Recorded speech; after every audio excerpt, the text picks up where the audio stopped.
Hello, good evening, and welcome everyone, and welcome to another wonderful episode of First and Foremost, the show that's all about your First Lady.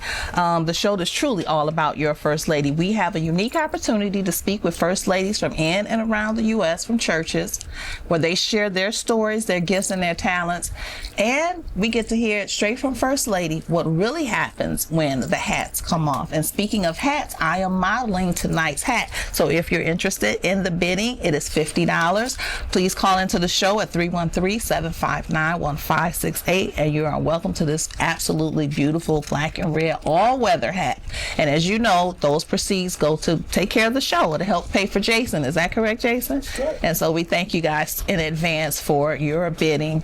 Ladies and gentlemen, we didn't have a show last week, and I don't know why, but we have a call out to some of our First Ladies, and we truly hope that they know that this platform is made just for them, and it gives them an opportunity to really be seen. I'm sure most of us have heard about the pastors, but these women that sit in the first seat are the power behind the pastor. So please, First Ladies, if you have a story to tell, give me a call, and we'll be looking forward to hearing from you soon. I wanted to take this opportunity to thank First Lady Sandra Bracy, and I really wanted to give her a call today to tell her to be online. She graced the first chair on our June 16th show. First Lady's show was pre-recorded, and she had a lot of questions during the course of the show. So I wanted to answer all of these questions for you, and so we can move right on into our very special guest, who I'm so excited to actually introduce you to. And again, I'm sure you may know the pastor, but I'm going to give you an opportunity to know the person behind it. So First Lady Sandra Bracy from our Tuesday, June the 16th show. Do First Ladies find themselves being maybe what they're not ready to be? Now, this is a straight question from our online source. And First Lady said the short answer is yes. Some First Ladies may feel that personally, but the longer answer is, just speaking from her experience, that she personally felt that she was becoming something that I was not ready to be. Wow. Wow, wow, wow. Thank you for that honesty. She said, my husband started out as a campus pastor, and when the decision was made, my heart dropped to my knees. I had always been extremely shy, quiet, private individual, and I knew that becoming a pastor's wife was going to take a level of transparency, socializing, and relating to others that I was just not ready to exhibit. Truth be told, so thank you, First Lady. Thank you. That's just true. I definitely bumped my head along the way, but ultimately I knew that I would have to follow and submit to God's call. Amen to that. So thank you so very, very, very much. When they say your spouse, how do you when they say follow your spouse, how do you empty and refill yourself, seeing that you have a role as a First Lady? The spiritual answer is to this for me is that I empty out in prayer. As a First Lady, there's always someone that I can talk to about what I'm feeling or even going through. I have to make sure that I am not painting my husband or the people that I'm serving in a bad light. But then maybe it's a personal situation that has nothing to do with church. Not everyone has my best interest at heart. So I pray and I talk to God about everything. Amen. And that's what we have to do. That's the short answer for that. I really wanted to just answer these questions because if she was here, I'm sure there would be serious conversations and follow-up to that. Were you ready to be the First Lady when your husband became the pastor? This can also be answered by the first question, but the answer again was no, I was not ready. What was your major in college? She did say she had started college and she left. And is that the career that you're in now? My major in college was choral music education. I did not complete my degree yet, so I'm not working in that career. I did not work for a long time because I was raising my children. I work currently at a credit union for almost 5 years before. I worked at a preschool as a third teacher, and I was able at the time to introduce a musical element. Then I sing every Sunday on the praise team, and I'm also able to implement some of the elements of vocal training in that. So that's wonderful. She talked about her 19-year-old daughter who had gotten into some trouble, and someone asked if she was working in a church, and she said God is reversing some things in her life right now, and she is gradually bringing her back. We got to keep our kids in prayer. Right. I mean, she's at a vital age, but she says she does have a 15-year-old that's doing great things at the the church. Someone said, "Oh my God, your voice. Oh my God, your voice is beautiful and so much and so controlled. Were you musically trained?" And your answer was, "Wow, thank you for noticing. Yes, while in school, I also trained classically with a voice instructor, and I learned a lot, and I still try to use those techniques in my singing." And we can definitely tell that she sang a song at the end of her conversation that really just melted our hearts. "Do you mind if I ask, what is your beauty routine?" She said, you have beautiful skin. And she says, "Thank you so much. I don't mind." But she said, "I must apologize. I don't have a very exciting routine. To tell you, I use hot water in the morning and a little Vaseline." Amen to that. Okay. Amen to that. Ain't nothing wrong with that. That's what keeps our skin beautiful anyway. How important is it for a first lady to have a special gift or a talent? I think that it's very important. I believe that God has equipped all first ladies with gifts and talents that is right for the minister that she is a part of. It could also be a financial support if it is something that can be monetized. I actually have several gifts and talents that I can utilize for ministry. I am good with children. I sing. I have great manual dexterity. Okay. I can cook. I have learned and are yet learning to be a good speaker, and God has given me great discernment. What a wonderful, wonderful thing. I hope we all get a chance to get a little discernment. That's right. So I just wanted to thank you so much, First Lady Sandra Bracey, first of all, for gracing the first chair, second of all, for following up with all of these questions that were asked during the show. And I just wanted to just thank you so much from the bottom of my heart, and I look forward to your First Lady recommendation. So again, thank you to you and to Pastor for him allowing you to come on the show. So thank you again. So ladies and gentlemen, we're going to get right into it. I just wanted to get into that because I did not want to First Lady Bracey deserved that, so I wanted to go into that right away. So ladies and gentlemen, without further ado, and I am so very, very, very excited. If I didn't say that already, I'm saying that again. So excited about our first guest here, the greater woman behind the great man that is Pastor DeMarcus Smith of the Hope Kingdom, and Hope stands for, which I absolutely love this, heal, overcome, prepare, and equip. Yes, ma'am. I love that. I love that. So in the first chair tonight, ladies and gentlemen, is First Lady Keisha Smith. The crowd goes wild. Indeed they do. Indeed they do. Indeed they do. First Lady, first of all, talk to me about, I like to make our ladies feel comfortable. Okay. And I know we had a small chit chat prior to. So this is fastly becoming one of my favorite segments of the show. So this will give our audience a little insight about you as well. And then we're going to get into what I really want them to hear about from you. Let's do it. This is called Tell the Truth, First Lady. Oh. Okay. And I need my audience members to send in some answers, questions, raise your hands, give me some feedback, because without you, this show is absolutely nothing. And it's important that we engage. So if you feel any kind of way, please respond accordingly. Tell the truth, First Lady. Have you ever smiled at someone in church and had absolutely no idea who they were? Yes. Oh, yes, I am sure. Have you ever said, "I'm praying about it," when you really didn't need it? Ooh. When you really just needed a nap? Whew. Yeah. Mm-hmm. Yes, I have. True, First Lady. Yes. I love it. Have you ever secretly hoped your husband will end his sermon just a little sooner? Yes. I raised my hand to that. Amen. Yes. Hallelujah. Tell the truth, First Lady. Have you ever come home after church, kicked off your shoes, and declared, "Nobody better not call me"? Yes. Yes. Yes. Yes. I absolutely love it. Tell the truth, First Lady. Have you ever hidden somewhere in the church just to get about 5 minutes of peace? Yes. You gotta hide in spots. Don't tell anybody that. Okay. Tell the truth, First Lady. How many hats do you own?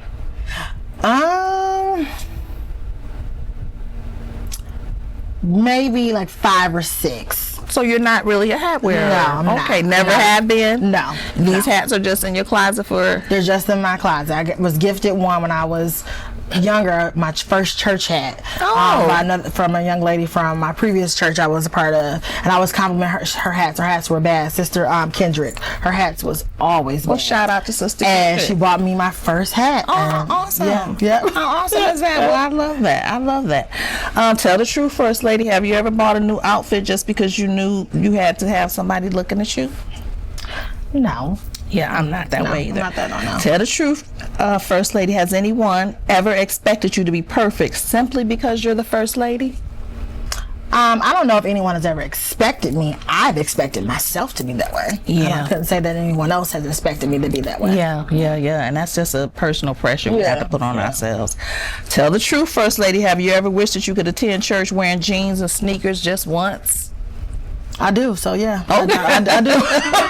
And I know a lot of churches have gotten relaxed, so I think that's good. Yeah. Have you ever thought, today I'm just going to blend into the crowd, knowing full well that wasn't going to happen? Yeah, because my husband not going to let it happen. He's so not no. going to let it happen. I know that's right. Tell the truth, First Lady. Who apologizes first, you or a pastor? Me. Good. We often do. Tell the truth, First Lady. Who is most likely to lose their keys? Me. Me. Tell the truth, First Lady. Who takes longer to get ready in the morning? He's going to say me, but it's him. Of course, they're going to say that. Has your husband ever used one of your conversations as a sermon illustration without warning you first? Yes. How do you feel about that, First Lady? I don't, doesn't bother me, because it is what it said. It can't be unsaid. True. But as long as it's not used in a negative way. So I've never had it been used negatively, but he has said some things in the sermon, yes. Now, is there a conversation that you have with Pastor about that? Because we spoke a little bit about that earlier. So is there a conversation being had, or he's just going to do what he wants to do? What do you We have and not never in a officially- malicious way. Yeah, not in a malicious. We have never had that conversation. But I love how you said it, that you and your husband have communicated about it. We have yet to have that conversation, because most of the time it's a joke or it's talking about me and me taking too long to get ready. But has never been anything malicious. But I will have a conversation. Absolutely. About it, yeah. Absolutely. Absolutely. Who really runs the house, First Lady? Oh. Tell We the do. truth.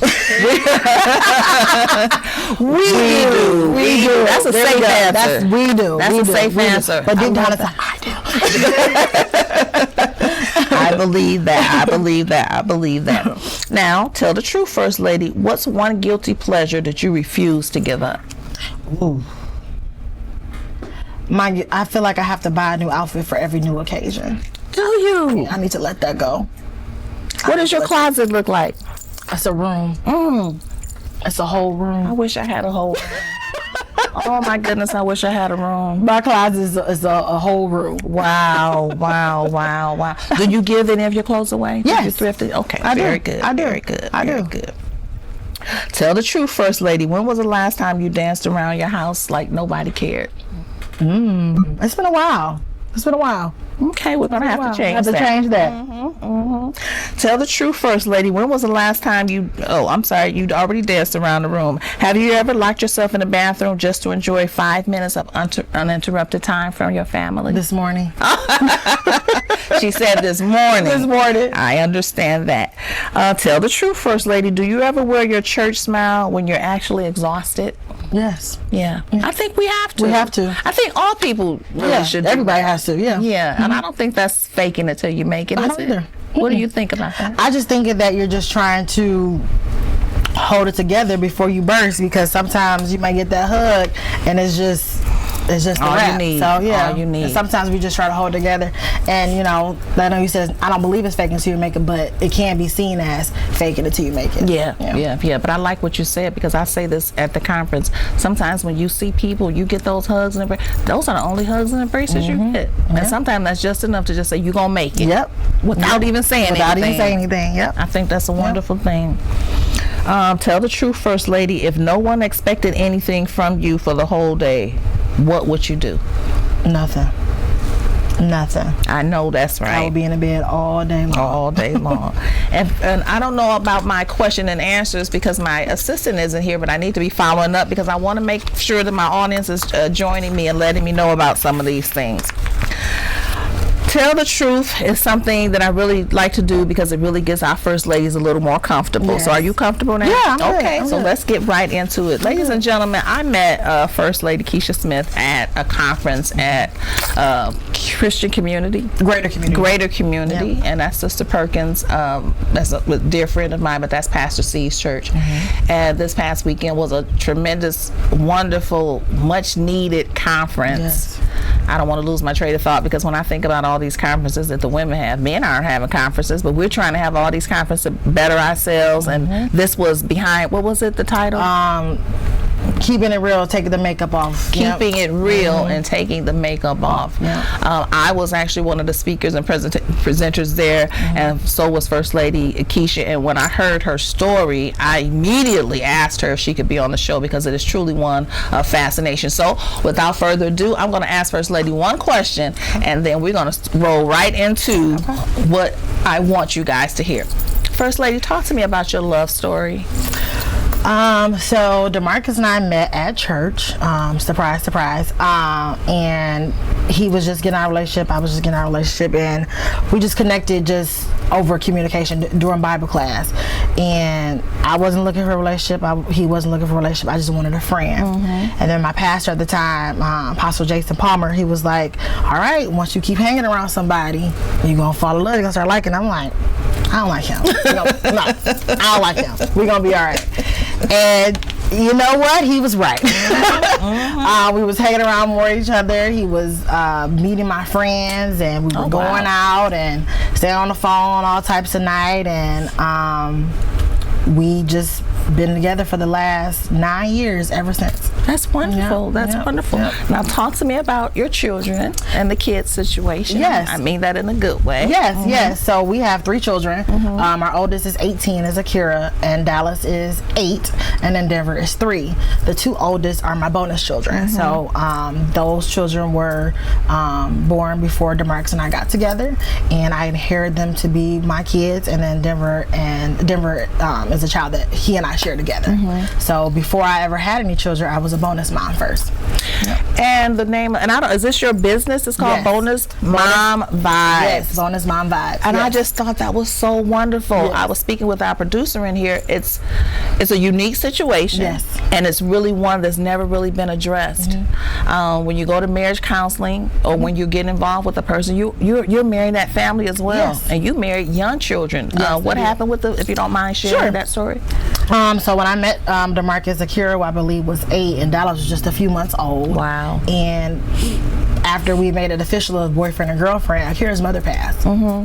And her mother passed unexpectedly. Wow. And I had to jump in and be that mother to her.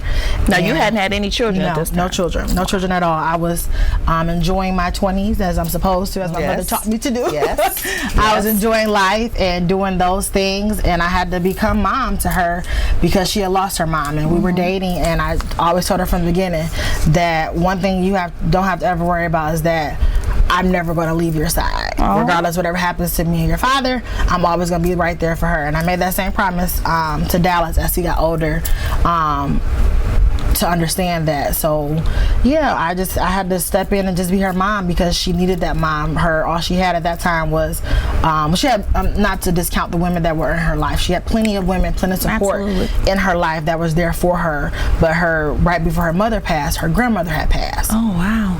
So she had 2 double whammies back to back.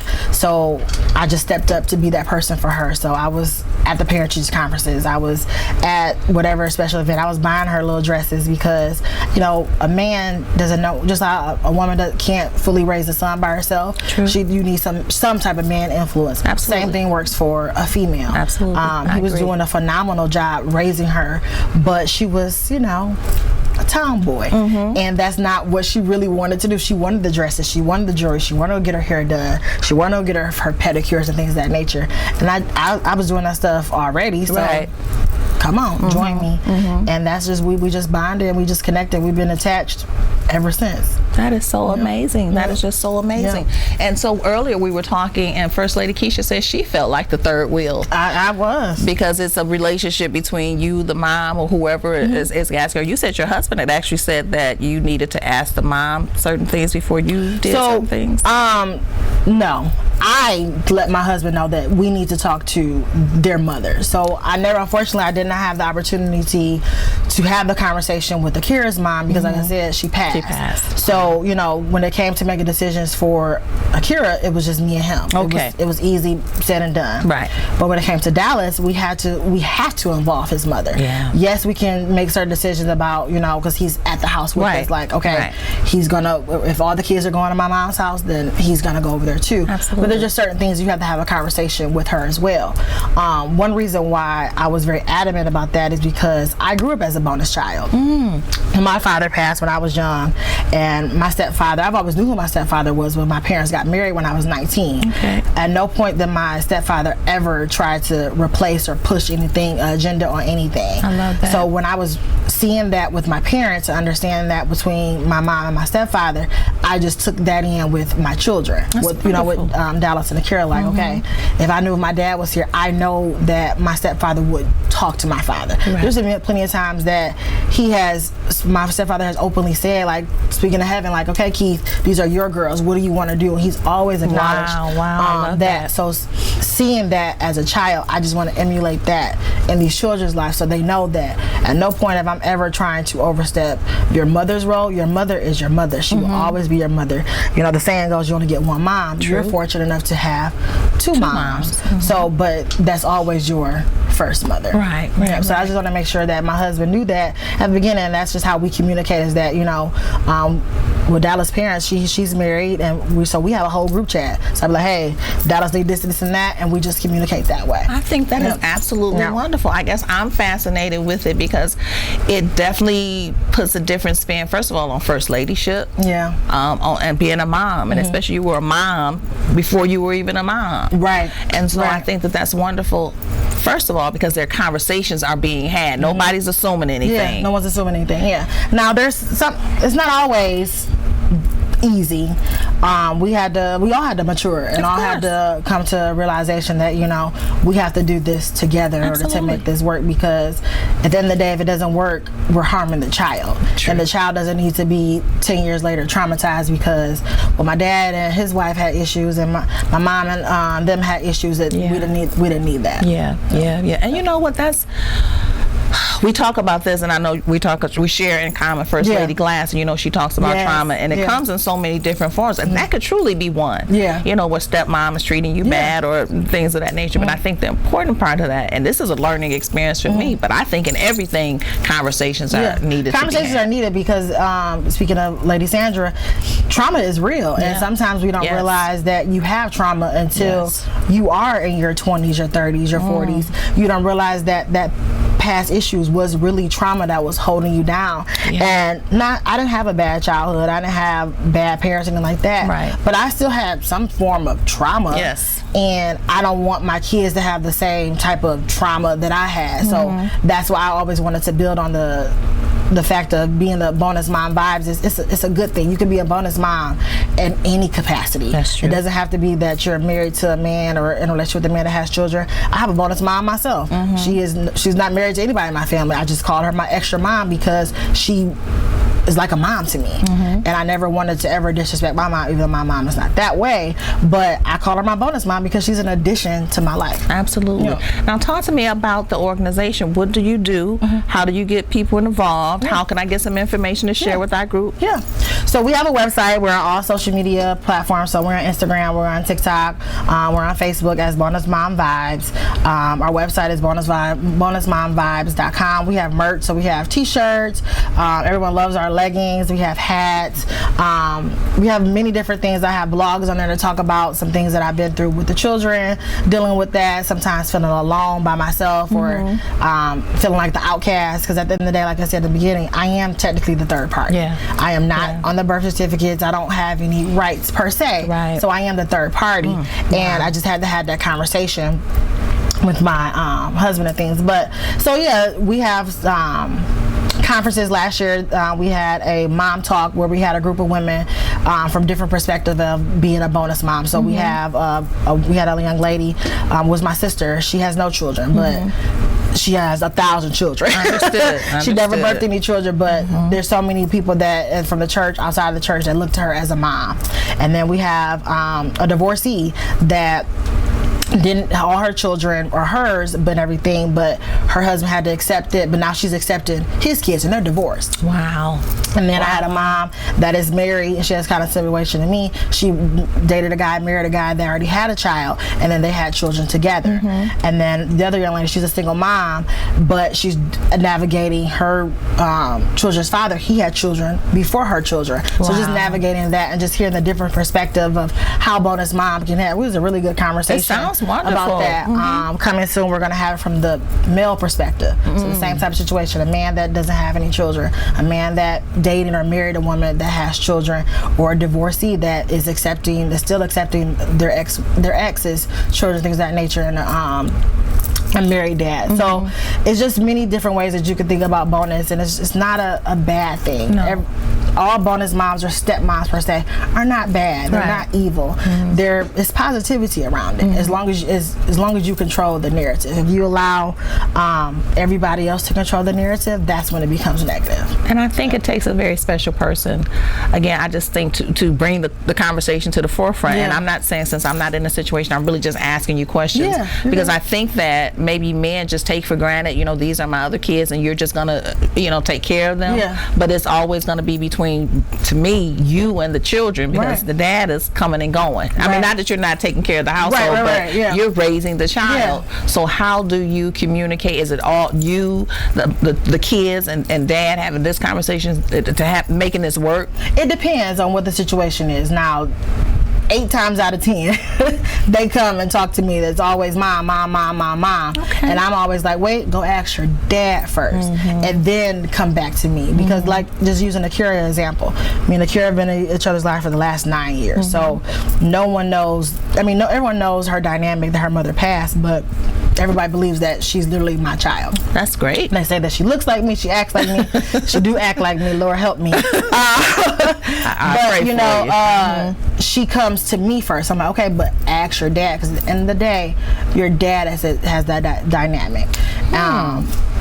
And then for Dallas, same thing. He comes to me like, sign this. Okay, ask your dad first. But I always like to have the conversation. He always, 8 times out of 10, like I was saying, he always reverts back to me. So just to see what your mom said. Okay. But I never wanted to be said that, well, Keisha made that decision for you, or Keisha did this. I wanted to be said that, okay, I talked to dad first, and then I went back to mom. Wow. Yeah. That sounds so convoluted, but you make it sound so simple. Yeah. And I think if people really wanted to do this, so you're offering classes, and when I say classes, it sounds like you're offering counseling sessions. I offer it all. Okay, because I think it's a counseling session to be had. It is, because, even just speaking from me as a child, it was hard to accept my mom getting married again. Yes. When my father passed, I was 7, and then she didn't get married until 19.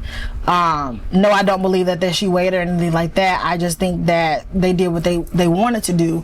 But even at 19, it was hard to accept that. But again, my stepfather has never ever came to me and said, you better call me dad. I'm your daddy now. Like, that never was that. So I believe that it's easier for me to have the conversation because how I was raised and and what I saw. I know bonus mom and step families doesn't always sound right, and some always have the best relationship. Some people I don't talk to my dad now because of his new wife and things of that nature, and I get it. I've seen that before too. I've had that same thing happen to me in my family. Like, it's beautiful and roses now with me and Akira, but it wasn't always that way. So I had to realize that, but I just want to have a positive because of the positivity that was given to me. So if I spread positivity, I believe that positivity will come back to me. Absolutely. And how is, when I speak of the village, I guess I'm speaking of the church, accepting of all of that? Because again, I know that they're more willing to accept certain things from the pastor than they would be from the first lady. But how is the church accepting all of this? Our church is good. We're a new ministry. We've only been officially a ministry. Officially, it won't be a year until August. So wow. we're Well, a baby. Yeah. So Hope Kingdom is a baby, but everybody knows our dynamic as far as our members and our support and our planters. Everybody knows the dynamic. So I don't believe that our church has the issue. I believe it may be the world that had the issue. Sure. That we had children before, but it is what it is. How often can you find a man right now that doesn't have any children? Very true. No matter what age or stage. Very true. They are in their life. So true. As far as our church's Hope Kingdom, I believe Hope Kingdom is very accepting and they have no problem with it. I think it's other people that have the issue. That's true. Yeah. And ladies and gentlemen, I do have to apologize. My assistant is not here, and I'm so engrossed in this conversation that I'm not taking any questions. But I know First Lady Verdine Hurst, and I hope you don't mind me calling your name out. But I know that this may resonate with her because she has a lot of bonus children. And she's just a sweet person. Period. So I know that she's taking all of this in. But I think you really kind of represent something, I guess, kind of like this podcast, because it's really something that's very unique. You know, it's kind of groundbreaking. And I know of people in these relationships. Would they be interested in being a part of that? Yes, because they didn't know that platform existed for conversation. And I think you're doing a wonderful job. Thank you. What do you think, especially because now she's past Sweet 16 and all of the terrible ages and all of that other kind of stuff. How do you handle that, being a bonus mom, but still honestly, hey, this is how it has to be? I think I'm doing the best that I know how. What I have to remind her is that I've been 16, 17, 18, all these ages before, and they just believe that we're just so archaic and I don't know anything. And I tell her all the time, I said, the main difference between what you have now and what I had is technology. That's it. That's really it. That's really it. That's it. And I think as she's getting older, she gets it, because it's been many times for me that having a conversation with raising a girl, and I don't ever want to discount Dallas. Dallas is 50-50 between his mother and with me, my husband, and we were the Cure full time, so I've had more life experience with the Cure. Right. So that's why I'm speaking to her. There's many times I don't call my mom, "Ooh, girl, I'm sorry." Like I did that at 14. Ooh, girl, I'm sorry. You know, because I'm literally getting it back, and now I'm getting it back 10 times again with my son Denver. I'm literally getting everything back. When I tell you he gives it all to his mother, he gives it all to his mother. I believe it. But yeah, I just had to, sometimes I call my mom like, I'm sorry. Yeah. So it's hard raising her sometimes. Well, I want to thank First Lady Jackie Stanfield, who says yes, it is very real. And Pat Graham, thank you, Pat. She said that's a wonderful platform for mothers. And like I said, you make sure you give me that information to put it on.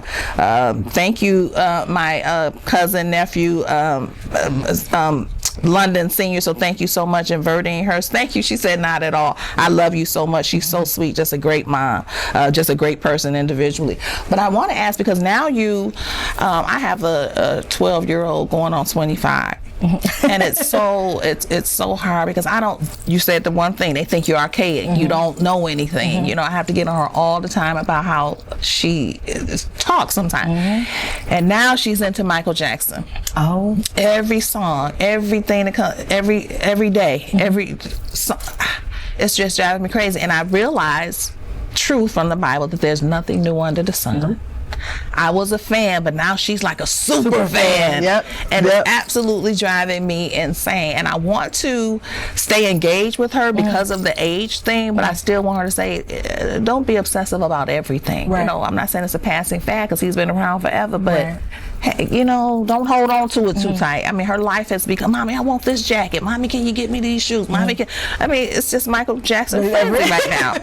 Well, I think all the kids are into Michael Jackson frenzy, because Dallas, he wants everything Michael Jackson. Since the movie came back out, all the kids want Michael Jackson this. And I'm like, sir, you weren't even thought of. Exactly.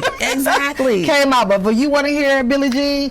No problem. You want to hear Bad? You want to hear Remember the Time? That's fine. We'll listen to it 16,000 times. But it's just a fad. Should be all right. Is it? Yeah, I hope so. I really love it. Pat Graham asks, as a first lady of a new youthful generation, how did taking on this new role affect your relationship with your pre-first lady friendships? It hasn't. It hasn't at all. One thing when I first told my friends about it, they was like, okay, we my friend Oriana, so she was like, if it had to be anybody that we knew it was gonna be you. I'm like, so nobody was gonna tell me? No, it has not changed my friendships at all. If anything, it has made it stronger because they want to protect me even more. That is very true. That is very true. They want to protect me even more, no matter if we're just, going out to get something to eat or something like that. They want to protect me. Maybe they may have something. They're like, no, this is mine, not hers. And they're just protective, if anything else. I have not had, thank God, I have not had any issues with friendship. They're just really just more want to protect me ever more. We have a question from Elaine Taylor. Hey sis, thank you for tuning in. When stepping into your role as the First Lady of the church, what is your role that you do in church? Well, right now, like I said, as a new ministry, I do everything. I do some of everything. I do media, I do prayer, I do offering. I can do whatever it is until the Lord blesses us with the right team for us. But I do some of everything, and I'm okay with doing it because I know and believe that God will send the right people. But Amen. I wear as many hats as in this room. Amen, amen. And I know that you do. And I think the important thing about First Ladies is that one of the things I read on your bio, it says you're great at hospitality. Hospitality is a gift. Yeah, it really is a gift. So I think that's wonderful that you don't mind doing that. Yeah. Because I have someone that say, "Oh, First Lady, sit down. First Lady, don't do this." But that's part of my gift, and that's really who I am. Yeah, that's really who I am. Ladies and gentlemen, my producer is summoning me for a break right now. So I just want to thank you guys so much for tuning in. Thank you guys for all of the questions and the beautiful comments. I certainly thank First Lady Keisha for sharing all of this beautiful information with us. And I promise you, before this show is over, we will have that up on our website. So we'll be back in just a few minutes.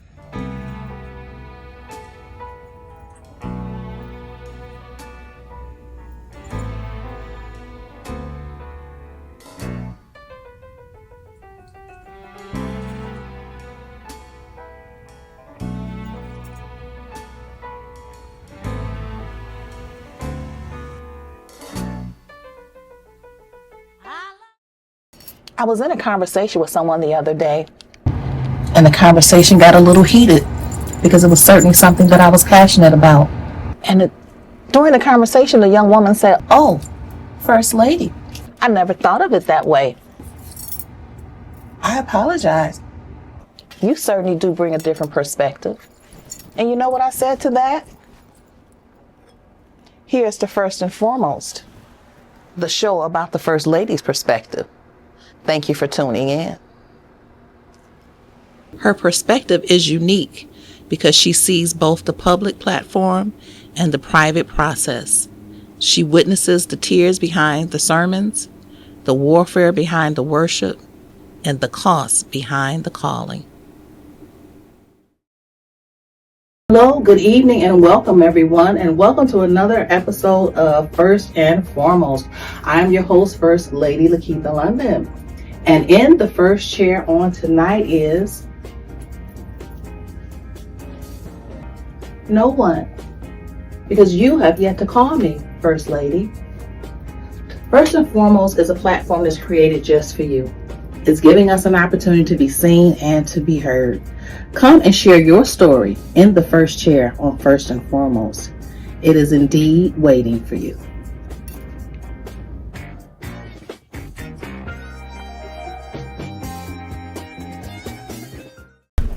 Ladies and gentlemen, if you're just tuning in, yes, I am First Lady Lakeitha London. This is First and Foremost, and in the first chair is First Lady Keisha Smith.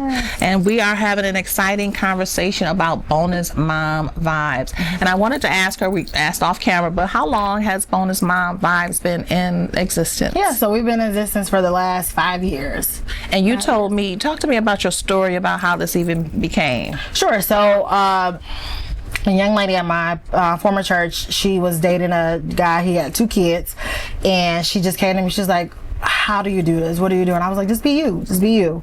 And either it was a video or a picture. I really don't remember exactly what it was. And I had commented on it. I said, all right, bonus mom vibes.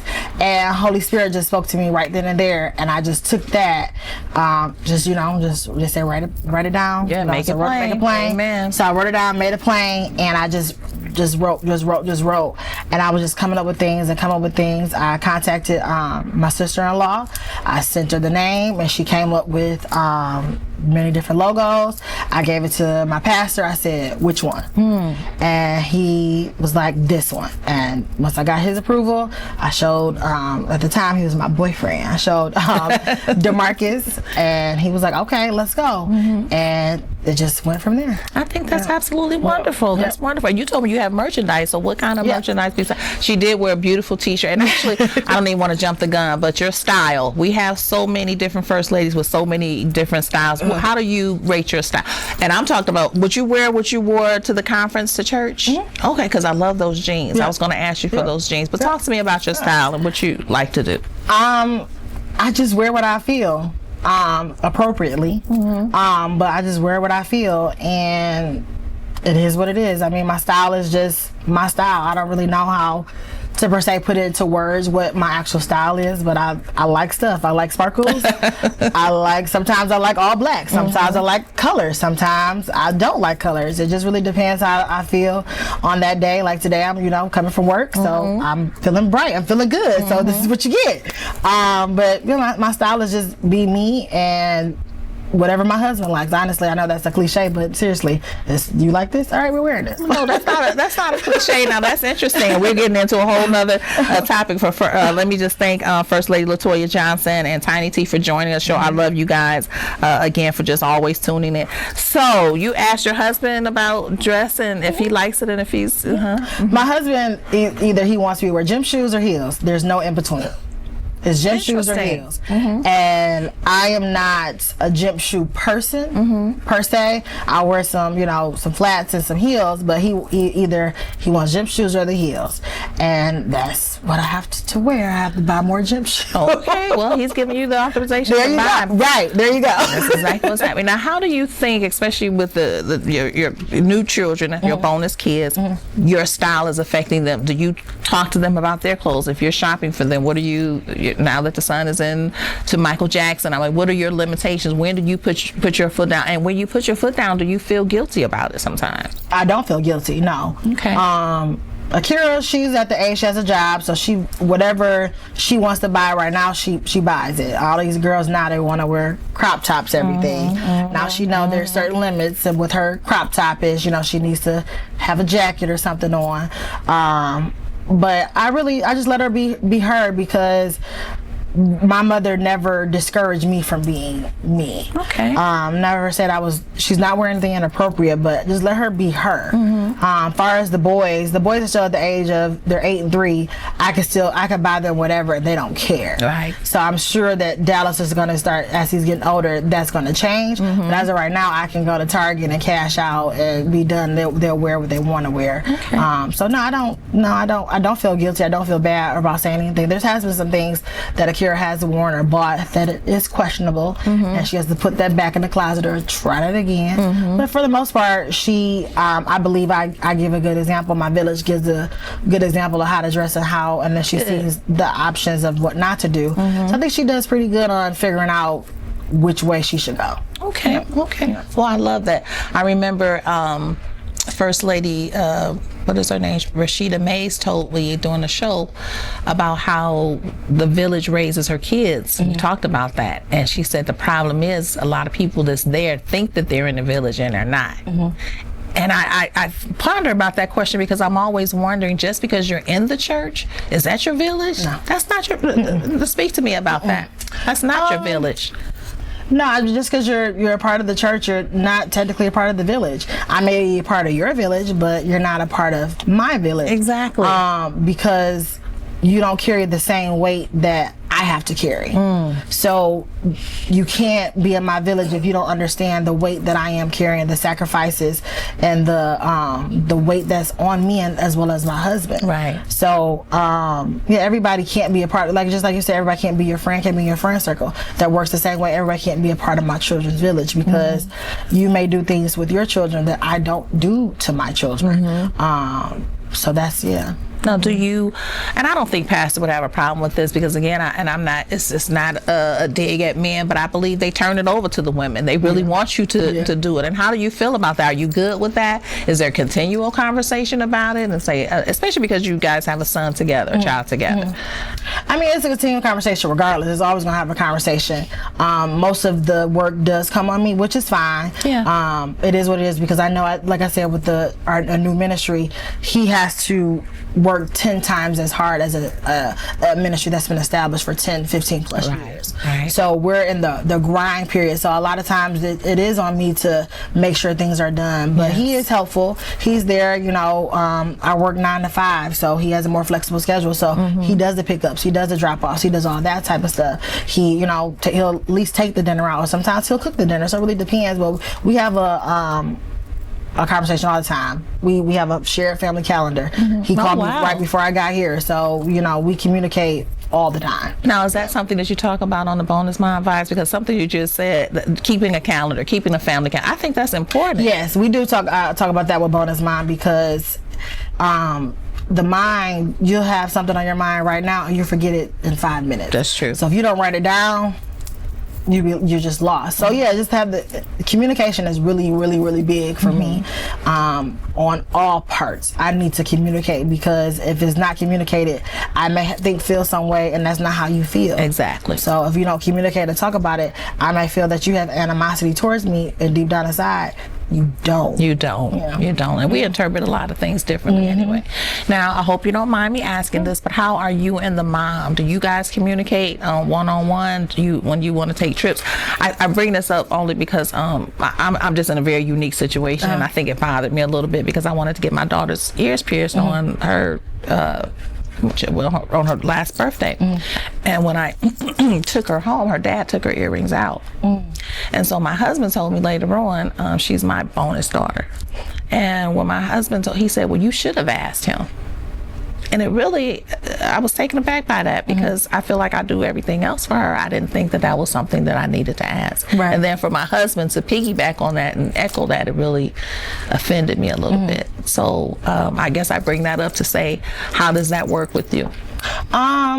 We don't have a bad relationship, but we don't have a close relationship, if that makes Yes, sense. it does. Yes, it does. We're not besties, hanging out, texting each other, holding hands, things of that nature, but we don't disrespect each other whatsoever. We hug, that. we embrace. I know I can text her if there's an issue. She knows she can text me if there's an issue.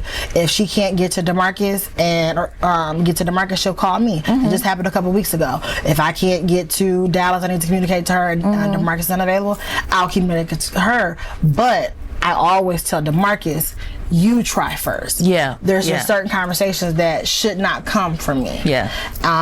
So I just make sure that he talks to her. He makes that line first, not because I'm afraid or anything. No. It's just out of respect to her and her position. Because again, like I said earlier, I never want to be in the game of I'm trying to replace, I'm trying to overstep, or I'm trying to cross boundaries. Because that was calling me mom, and that was hurtful for me for him to call me mom. Because I'm like, I'm not your mom. You know, you have a mom. But he heard Akira calling me mom, so that's why he just called me mom. And I never wanted to disrespect his mother. So I had a conversation like, I wanted I apologize if you felt any type of way. And she was like, girl, okay, it's whatever. And I was like, wow, I felt some type of way because of what your son was doing, but you didn't even care. Wow, So, I love that. But as far as what you were saying, there's a lot of things, like for Akira, again, I don't have that ability to have it with her mom, but with Dallas, if there's decisions, like major decisions, I always make sure it's communicated. I'll have my husband communicate it first, and if he don't do it how I like him to do it, then I'll step in. Wow. But no, I always try to make sure there's some type of line of communication, because I never want either one, the dad or the mom, to feel like, well, you just doing whatever you want to do. Yeah. Oh, well, like I said, this left me feeling some kind of way about that particular situation, because if you're doing everything, but I just appreciate the fact that you are so willing to even do that, and not only do that, you're documenting it. You've got a whole business surrounded by that, and I just think that that's a wonderful thing. Yeah, because it wasn't something that was in the the Christian community, should say, that I knew of, and there's a lot of bonus families and the first families that we really didn't know. That we really didn't know. Like I said, well, and I'm hoping that there's some other first ladies who I've invited on the show, and I think they're a little reluctant because some of the stuff that we're talking about. But this is what this platform is basically for. I have truly been enlightened. I don't know about any of you, but I have truly been enlightened about the whole, this whole bonus mom and a stepmom, because my parents never, there's no such thing as step. Don't even say that, because I'm raising you, I'm taking care of you, I'm doing this and that. But to just openly say, hey, I'm going to be in contact with the other person to make sure that we are on the same page about something. I mean, that's just respectful. I think that keeps down a lot of baby mama drama, if I could use those words. And how do you, on your platform, is there ever conflict like that needs to be taken care of on your platform? Because I'm sure it has to be at some point. So for my family, there was conflict, and we had to nip it in the bud. We had to come together as two sets of parents and have a conversation over dinner without the kids. And it just had to happen. We spent so many years without having it happen because DeMarcus, you know, my husband was coming to me, and I would be like, you need to say something to his mom. You need to say something to his mom. He's like, okay, I'll say it. But I'm like, I'm trying to encourage it more. But it wasn't until we had a dinner with the four of us and was like, this is what it is. Let's have this conversation. Let's figure this out. And we had to hash some things out like some adults. Of course. And I thought that was important for that to happen because we never per se had the baby mama drama, but I didn't want it ever to get to the baby mama drama. Good. I absolutely love this. Ladies and gentlemen, believe it or not, the time has come. The time has come to an end. I wish we certainly had more time, because I have truly just enjoyed learning everything about First Lady, because this is something that we still have to deal with, not only just in First Ladyship, but mothers and women, period. So I have, again, forgive me for being redundant, but I have truly been enlightened. I love it. And I thank you so very much for taking the time to be here. Thank you for having me. Please make sure, is there anything upcoming that you guys are having? Do you do anything on a monthly basis, a weekly basis? So our church, we have services, as of right now, we have services every Thursday at 7 p.m. at the Detroit Southfield Marriott. So we have service this coming Thursday at 7 p.m. On the Northwestern Highway. And then every fourth Sunday, we have our Sunday service at 3 p.m.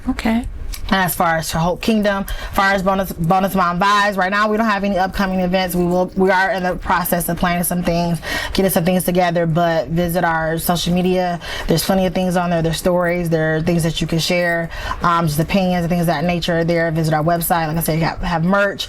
So you can, you know, it's always not bad to be a bonus mom or a bonus dad, and there's many levels of bonus mom. So I have a bonus dad shirt, I have a bonus auntie shirt, I love it. I have bonus uncle shirt, I have a bonus baby shirt. Oh, I love so that. there's all many different forms of it, because just as I embrace my husband's children, my family embraced them. So there's no step. We just bonus, we just additions, and that's what it is. Well, I again, thank you so very much.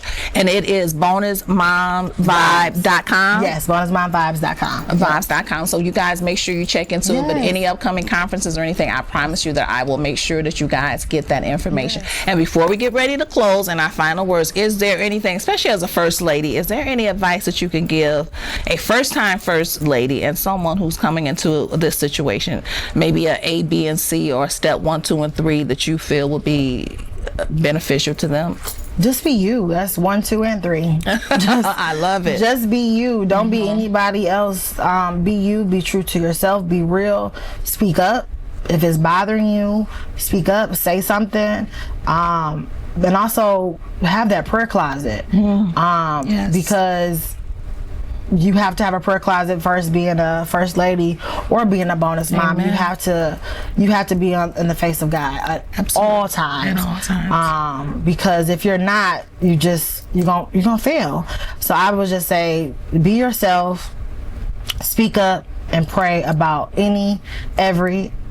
over everything. You know? Amen. And I echo all of those sentiments about life in itself. So ladies and gentlemen, again, I thank you so much for spending your Tuesday with me. You could have been doing a million other things, but I thank you for spending your Tuesday with me and First Lady Keisha Smith. So until next week, take care, God bless, and have an amazing night.